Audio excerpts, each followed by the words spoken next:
Doctor Baba Saheb Ambedkar open university.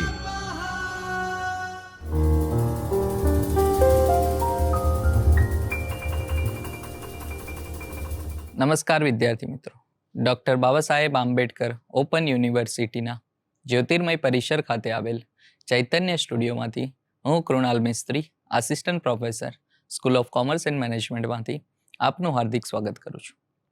મિત્રો, આજે આપણે દ્વિતીય વર્ષ બીકોમમાં કંપની કાયદો, જેનો કોડ છે BCCOL N206, જેમાં ભાગ 1માં એકમ નંબર 3 કંપનીનો આંતરિક વહીવટ અને તેને લગતી જે કાયદાકીય જોગવાઈઓ આપવામાં આવી છે એના વિશેની ચર્ચા કરીશું.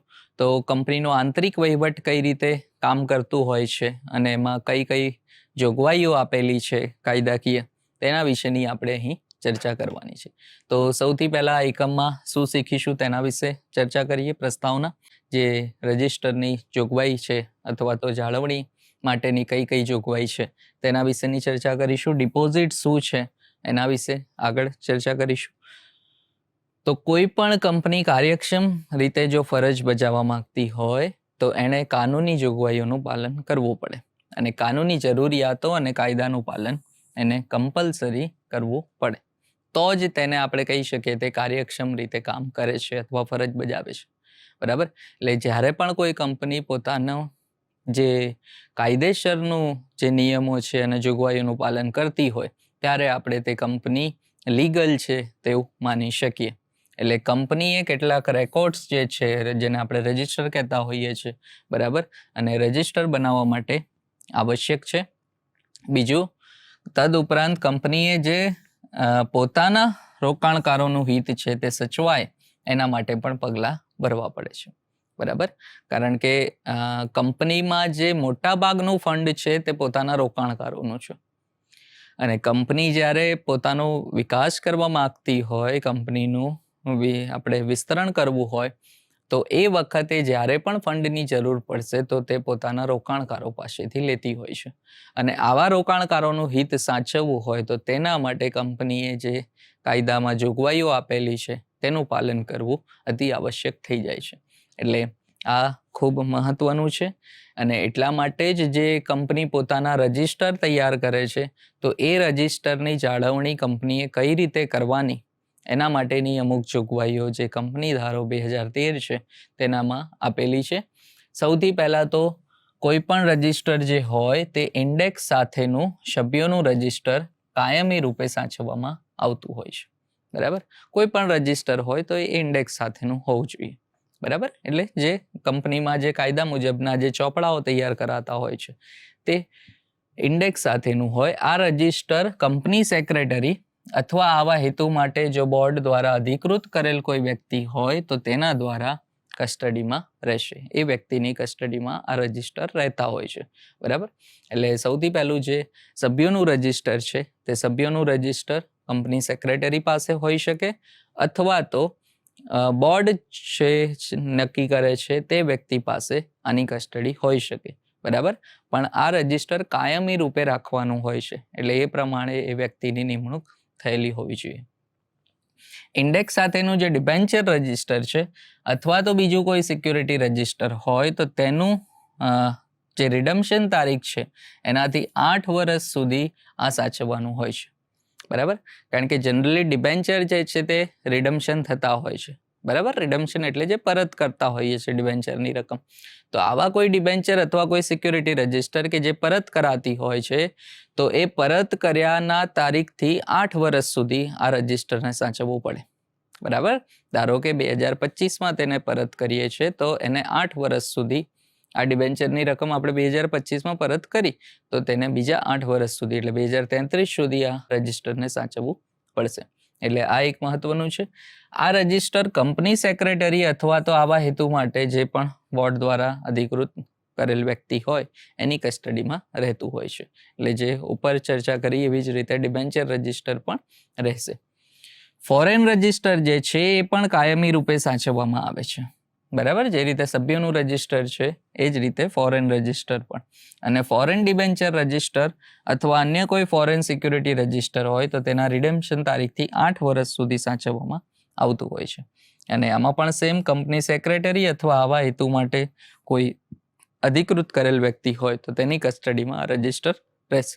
એટલે આપણે વાત કરી જે ઇન્ડિયન રજિસ્ટર છે, ઇન્ડિયાના સભ્યો છે તેનું રજિસ્ટર, ઇન્ડિયામાં ડિબેન્ચર જો ઇસ્યુ કર્યા હોય તો એ ડિબેન્ચર અથવા કોઈ સિક્યુરિટી ઇસ્યુ કરી હોય તો તેનું રજિસ્ટર. એવી જ રીતે ફોરેન સભ્યો હોય તો ફોરેન સભ્યોનું રજિસ્ટર અને ફોરેન ડિબેન્ચર ઇસ્યુ કર્યા હોય તો તેનું રજિસ્ટર. બરાબર, નિયમ એ જ છે બંનેમાં. સભ્યોનું રજિસ્ટર હોય તો કાયમી રૂપે અને ડિબેન્ચર કે અન્ય સિક્યુરિટીનું રજિસ્ટર હોય તો તેના રિડમ્પશન તારીખથી 8 વર્ષ સુધી સાચવવું પડશે. અને આ બંનેની જે જાળવણી છે, કસ્ટડી છે તે કંપની સેક્રેટરી અથવા કોઈ બોર્ડે નિમણૂક કરી હોય તો એવા વ્યક્તિ પાસે રહેશે. એટલે આ એક નિયમ છે. આગળ આપણને આપેલું છે ડિપોઝિટ. હવે ડિપોઝિટ શું છે? કંપની ધારો છે 2013, તેની અંદર કલમ 73 મુજબ શું કહેવામાં આવે છે કે કંપની ધારો 2013ની શરૂઆત પછી કોઈ પણ કંપની જાહેર જનતા પાસેથી ડિપોઝિટને આમંત્રિત, સ્વીકાર અથવા નવીનીકરણ કરી શકશે નહીં. બરાબર, કંપની ડિપોઝિટ માંગી શકતી નથી કોઈ પબ્લિક પાસેથી. બરાબર, એટલે પબ્લિક ડિપોઝિટ એ હવે ઇસ્યુ થતા નથી. 2013ની જે શરૂઆત થઈ કંપની ધારો 2013ની એ પછીથી, એટલે એ પહેલાં કદાચ લેવાતું હશે પણ એ પછીથી આવી કોઈ ડિપોઝિટ કંપની પબ્લિક પાસેથી માંગી શકતી નથી. આ કલમ કોઈ પણ બેન્કિંગ કંપની કે નોન બેન્કિંગ ફાઇનાન્શિયલ કંપનીને લાગુ પડશે નહીં. બરાબર, આ રિઝર્વ બેંક ઓફ ઇન્ડિયાનો જે એક્ટ છે 1934 એની અંદર જણાવ્યું છે. કારણ કે ડિપોઝિટ એટલે આપણે જ્યારે બેંકમાં રકમ ભરીએ છીએ તો એને ડિપોઝિટની જ રકમ કહેવાય છે. એટલે બેન્કિંગ કંપની હોય અથવા નોન બેન્કિંગ ફાઇનાન્શિયલ કંપની હોય તો એવી કંપની તો ડિપોઝિટ લઈ શકે, કારણ કે જો ગ્રાહક એના પાસે આવતા હોય ડિપોઝિટ આપવા માટે તો એ લઈ શકે છે. પણ અન્ય કોઈ કંપનીને આ ડિપોઝિટની રકમ લઈ શકતી નથી. એટલે આ ઉપરાંત કેન્દ્ર સરકારે જો રિઝર્વ બેંકની સલાહ પછી જાહેર કરેલી કોઈ બીજી કંપનીઓ હોય તો એને પણ આ કલમ લાગુ પડતી નથી. એટલે એ પણ અહીંયા ધ્યાનમાં લેવામાં આવે છે. કોઈ પણ કંપની સામાન્ય મીટિંગમાં રિઝોલ્યુશન પસાર કરી અને રિઝર્વ બેંક ઓફ ઇન્ડિયા સાથેના પરામર્શનમાં સૂચવ્યા મુજબના નિયમોના આધારે નીચે મુજબની શરતોને આધીન સભ્યો પાસેથી ડિપોઝિટ સ્વીકારી શકે. કારણ કે આપણે ઉપર ચર્ચા કરી કે જો કેન્દ્ર સરકાર રિઝર્વ બેંક ઓફ ઇન્ડિયાની ભલામણથી કોઈ કંપનીને આ કલમમાંથી બાકાત કરવા માંગે તો તે થઈ શકે છે. અને એટલા માટે જ કોઈ કંપની સામાન્ય મીટિંગમાં રિઝોલ્યુશન પાસ કરી અને પછી રિઝર્વ બેંક ઓફ ઇન્ડિયાને શું કરશે? અરજી કરશે. અને પછી જો એને આ બધી શરતોનું પાલન કરી શકે તો એને ડિપોઝિટ માટેની મંજૂરી મળતી હોય છે. કઈ શરતો છે? કે કંપનીની જે નાણાકીય સ્થિતિ છે અથવા કંપની દ્વારા જે પ્રાપ્ત કરાયેલ ક્રેડિટ રેટિંગ છે એ ડિપોઝિટરોની કુલ સંખ્યા અને કંપની દ્વારા સ્વીકારવામાં આવેલ અગાઉની થાપણોના સંદર્ભમાં જે થાપણો તરફની બાકી રકમ અને અન્ય વિગતો સહિત એક જે પરિપત્ર સભ્યોને રજૂ કરવામાં આવતું હોય છે તે એક થયેલું હોવું જોઈએ. એટલે આ સૌથી પહેલી એક શરત છે. બીજું, પરિપત્રની રજૂઆતની તારીખથી 30 દિવસની અંદર રજિસ્ટ્રાર સાથે આવા નિવેદન સાથે પરિપત્ર એક નકલ દાખલ કરવી પડશે. બરાબર, આ કંપનીએ બધા નિયમોનું પાલન કરવા. જો આ બધી શરતોનું પાલન કરશે પછી તે રિઝર્વ બેંક પાસે પોતાની જે અરજી છે તે મોકલશે અને ત્યારબાદ જો રિઝર્વ બેંક ભલામણ કરશે તો કેન્દ્ર સરકાર આ કંપનીને ડિપોઝિટ સ્વીકારવા માટેની મંજૂરી આપશે. એટલે આ બધી શરતો પાલન કરવું પડશે. આ નાણાકીય વર્ષ અને આવતા નાણાકીય વર્ષ દરમિયાન જે પાકતી થાપણોની રકમ છે એના 15% ઓછી ન હોય એવી રકમનું રીપેમેન્ટ રિઝર્વ એકાઉન્ટ તરીકે ઓળખાતા શેડ્યુલ બેંકના એક અલગ ખાતામાં કંપનીએ રાખવી પડશે. બરાબર, જે પણ થાપણની રકમ છે, પાકતી થાપણ, એના રકમના 15% રકમ એક શેડ્યુલ બેંકના ખાતામાં અલગ ખાતામાં રિઝર્વ કરવી પડશે. નિર્ધારિત કરેલ રકમ અનુસાર ડિપોઝિટને વીમાની રકમ હેઠળ આવરી લેવી પડશે. બરાબર, એટલે આ રકમનો વીમો પણ કંપની પાસે હોવો જોઈએ. કંપનીએ કોઈ પ્રમાણિત કરવું પડશે કે આ કાયદાની શરૂઆત પહેલા અથવા પછી થાપણોની ચૂકવણી અથવા થાપણો પર વ્યાજની ચૂકવણી માટે કોઈ ડિફોલ્ટ નથી. બરાબર, એટલે કંપની આવા કોઈ થાપણોની ચૂકવણી માટે અથવા તો એટલે આ જે કાયદો છે એની શરૂઆતમાં પહેલા અથવા શરૂઆત પછી આવી કોઈ ચૂકવણી માટે અથવા વ્યાજની ચૂકવણી માટે કંપની ડિફોલ્ટ જાહેર થયેલ નથી. એટલે કંપની નાદાર નથી થયેલ જાહેર, એ પ્રમાણે અહીંયા હોવી જોઈએ. અને ડિપોઝિટની જે ચૂકવણી અથવા વ્યાજની ચૂકવણીમાં કંપનીની મિલકત અથવા સંપત્તિ પર ચાર્જની એ રચના કરવી પડશે. બરાબર. તો આ બધી શરતો આપેલી છે. આ બધી શરતોનું પાલન કરે કંપની તો તે રિઝર્વ બેંક પાસે અરજી કરી શકે, અને રિઝર્વ બેંક જો ભલામણ કરે તો કેન્દ્ર સરકાર તેને ડિપોઝિટ સ્વીકારવા માટેની મંજૂરી આપી શકે.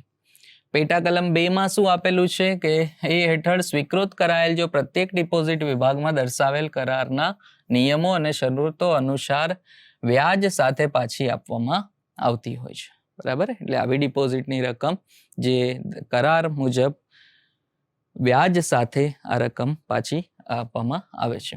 જ્યારે કોઈ કંપની ડિપોઝિટ અથવા એના ભાગ અથવા એની પેટા કલમ 3 મુજબ કોઈ પણ વ્યાજ ચૂકવણી કરવામાં નિષ્ફળ જાય ત્યારે સંબંધિત ડિપોઝિટર ટ્રિબ્યુનલમાં જઈ શકે અને ટ્રિબ્યુનલ કંપનીને રકમ ચૂકવવા અથવા કંપનીની બિન ચૂકવણીના પરિણામે ડિપોઝિટરને થતી કોઈ પણ ખોટ કે નુકસાન અથવા અન્ય કોઈ યોગ્ય ચૂકવણી કરવા આદેશ કરી શકે છે. બરાબર. એટલે જ્યારે કંપની ડિપોઝિટ સ્વીકારે છે પબ્લિક પાસેથી, કોઈ ગ્રાહક પાસેથી, અને આ ડિપોઝિટની રકમ જો કંપની પરત નથી કરી શકતી અથવા પૂરેપૂરી ડિપોઝિટ અથવા એનો કોઈ ભાગ જો એ પરત નથી કરી શકતી તો તે વ્યક્તિ શું કરી શકે છે? એ ડિપોઝિટર એ ટ્રિબ્યુનલ પાસે જઈ શકે, એટલે કોર્ટમાં જઈ શકે, અને કોર્ટ કંપનીને આદેશ કરી શકે કે આ રકમની ચૂકવણી આપે ડિપોઝિટરને કરવી પડશે.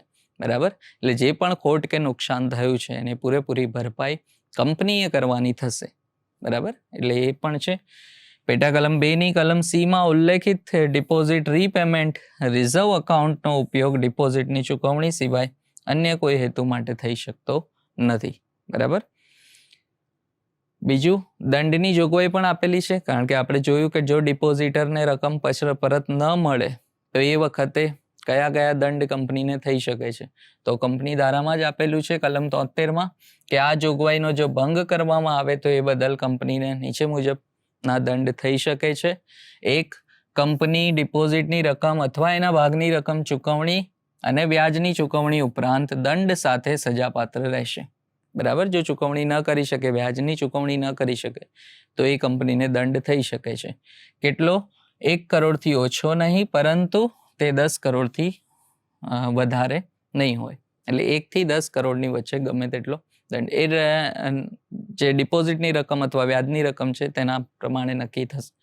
બીજું, ડિફોલ્ટમાં રહેલી કંપનીના દરેક અધિકારીને કેદની સજા થઈ શકે છે. બરાબર. જે પણ અધિકારી આમાં ભાગીદાર હોય અથવા આમાં એ અધિકારી જો સંકળાયેલો હોય તો તે અધિકારીને કેદની પણ સજા થઈ શકે છે. કેટલી હોઈ શકે છે? 7 વર્ષ સુધી વધારી શકાય. બરાબર. એને એટલી સજા થઈ શકે છે. અને 25 લાખથી ઓછો અને પરંતુ 2 કરોડ સુધીનો તે વધારી શકાય દંડ. એટલે આવો કોઈ વ્યક્તિ જે આમાં ભાગીદાર હોય, આમાં સંકળાયેલો હોય તો તે વ્યક્તિને 7 વર્ષ સુધી કેદની સજા થઈ શકે અને સાથે સાથે એને દંડની પણ રકમ ચૂકવવી પડશે. દંડની રકમ કેટલી હોઈ શકે? 25 લાખથી 2 કરોડની વચ્ચે હોઈ શકે. બરાબર. અને બંને પણ સાથે થઈ શકે, કેદ પણ થઈ શકે અને દંડ પણ. એ ડિપેન્ડ છે કે એને કેટલી આમાં ભાગીદારી છે, એટલે કેટલો સંકળાયેલો છે તે. જો તે સાબિત થાય કે ડિફોલ્ટમાં રહેલ કંપનીના અધિકારીએ કંપની અથવા તેના શેરધારકો અથવા થાપણદારો અથવા લેણદારો અથવા કર જે સત્તાવાળાઓ છે એને ભ્રષ્ટ કરવાના ઈરાદાઓથી જાણતા અથવા ઈરાદાપૂર્વક આવી જોગવાઈનું ઉલ્લંઘન કર્યું છે તો તેને કલમ 447 હેઠળ પણ કાર્યવાહી માટે જવાબદાર રહેશે. એટલે જો જાણી જોઈને આ બધું કર્યું હોય તો પછી તેને આગળની પણ સજા થઈ શકે છે. આ સજા તો થશે જ, પણ સાથે સાથે બીજી પણ કોર્ટ દ્વારા સજા થઈ શકે છે. છેતરપિંડી માટે પણ નુકસાન ભોગવવું પડશે. જો કંપની ધારામાં પણ એ જોગવાઈ છે કે જ્યારે કોઈ કંપની ડિપોઝિટ અથવા તેના ભાગને અથવા તે કલમની પેટા કલમ 1માં ઉલ્લેખિત સમયની અંદર અથવા કલમ 74માં જે ઉલ્લેખિત કોઈ પણ વ્યાજની ચૂકવણી કરવામાં નિષ્ફળ જાય છે, બરાબર, અથવા ટ્રિબ્યુનલ દ્વારા જો મંજૂર કરવામાં આવેલ સમયની અંદર ચૂકવણી કરી શકતી નથી અને તે સાબિત થાય છે કે ડિપોઝિટને ભ્રષ્ટાચારના હેતુથી અથવા કોઈ પણ કપટ હેતુ માટે ડિપોઝિટ સ્વીકારવામાં આવી છે, ત્યારે આવી કંપનીને શું થાય કે કંપનીના જેટલા પણ અધિકારી આમાં સંકળાયેલા હોય તે દરેક અધિકારીને અને આવા ડિપોઝિટની સ્વીકૃતિ માટે જે પણ જવાબદાર હોય તે તમામને દંડની મર્યાદા વિના ડિપોઝિટરને થતા નુકસાન માટે વ્યક્તિગત રીતે જવાબદાર ગણવામાં આવશે. બરાબર. એટલે આવી પણ જોગવાઈ કંપની ધારામાં છે કે ધારો કે કોઈ કંપની ડિપોઝિટને સ્વીકારે છે પણ એ ડિપોઝિટ જાણી જોઈને ભ્રષ્ટાચારના હેતુથી સ્વીકારવામાં આવી છે તો એ વખતે આવા અધિકારીઓ અને આમાં જેટલા પણ સંકળાયેલા વ્યક્તિઓ છે તેને કોઈ પણ મર્યાદા વિના, અગાઉ તો આપણે અમુક મર્યાદા જોઈ, પણ છેતરપિંડીના ઈરાદાથી જો કર્યું હોય તો એમાં કોઈ દંડની મર્યાદા નહીં. જે કોર્ટ નક્કી કરે તે તમામ દંડ એને ભોગવવો પડશે અને નુકસાન માટે ભરપાઈ કરવું પડશે. તો વિદ્યાર્થી મિત્રો, આજે આપણે જે કંપની ધારામાં જોગવાઈ આપેલી છે ડિપોઝિટ માટેની તેના વિશેની ચર્ચા કરી. ધન્યવાદ.